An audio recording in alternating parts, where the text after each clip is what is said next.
9 கிரகங்களும் குறிப்பிட்ட கால இடைவெளியில் பெயர்ச்சியாவது வழக்கம். இந்த கிரக மாற்றமான 12 ராசிகளிலும் அதன் தாக்கத்தை ஏற்படுத்தும். சில ராசிகளுக்கு சுப பலன்களையும் சில ராசிக்காரர்களுக்கு அசுப பலன்களையும் கொடுக்கும். இந்த பிப்ரவரி மாதத்தில் குரு பகவான் மிதுன ராசியில் இருக்கப் போகிறார்.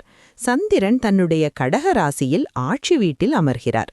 சொந்த வீட்டில் ஆரம்பித்து சொந்த வீட்டிலேயே இந்த மாதத்தை நிறைவு செய்வார். கேது பகவான் சிம்ம ராசியில் அமர்ந்திருக்கிறார். சூரியன், சுக்கிரன், செவ்வாய் ஆகியோர் மகர ராசியில் அமர்ந்திருக்கின்றனர். மகரத்தில் செவ்வாய் உச்சமடைந்துள்ளது. கும்ப ராசியில் புதன் பகவானும் செவ்வாயும் அமர்ந்திருக்கின்றனர். மீனத்தில் சனி பகவான் அமர்ந்திருக்கிறார். அந்த வகையில் இந்த பிப்ரவரி மாதத்தில் சிம்ம ராசிக்காரர்களுக்கு கிடைக்கும் பலன்கள் குறித்து பார்க்கலாம். சிம்ம ராசியினருக்கு சூரிய பகவான் வலிமையாக இருந்தால் எல்லா விஷயங்களும் நன்றாக இருக்கும். ராசியில் ஏற்கனவே கேது பகவான் அமர்ந்திருக்கிறார். எந்த ஒரு வம்பு வழக்குகளுக்கும் சிக்கிக் கொள்ளாமல் இருப்பது நன்மையை தரும்.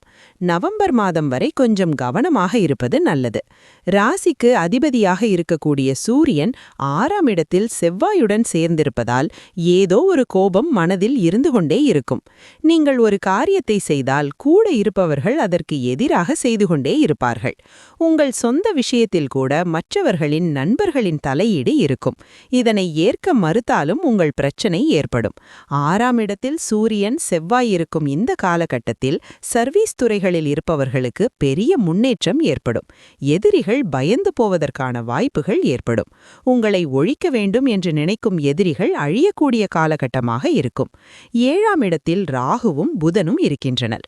இந்த ராகு புதன் சேர்க்கையால் உங்களை சந்திக்கக்கூடியவர்கள் நிறைய பேசக்கூடிய சூழல் ஏற்படும். 7இல் புதன் இருக்கும்போது குடும்பத்தில் திருமணம் சம்பந்தப்பட்ட பேச்சுகள் நடக்கும். உயர்கல்வி படிப்பதற்கான வாய்ப்புகள் ஏற்படும். வாழ்க்கை துணைக்கு பெரிய எதிர்பார்ப்புகள், ஆரோக்கிய குறைபாடுகள் இருக்கும்.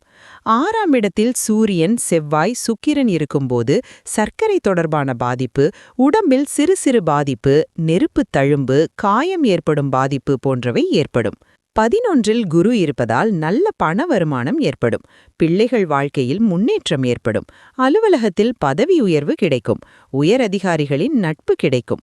வங்கி இருப்பை பார்த்து மன மகிழ்ச்சி அடையக்கூடிய காலகட்டமாக இருக்கும். வெளிநாடுகளுக்கு சென்று கல்வி பயிலும் யோகம் உண்டாகும். திருப்போரூர் கந்தசுவாமியை வழிபாடு செய்வது உங்களுக்கு ஏற்றத்தை கொடுக்கும்.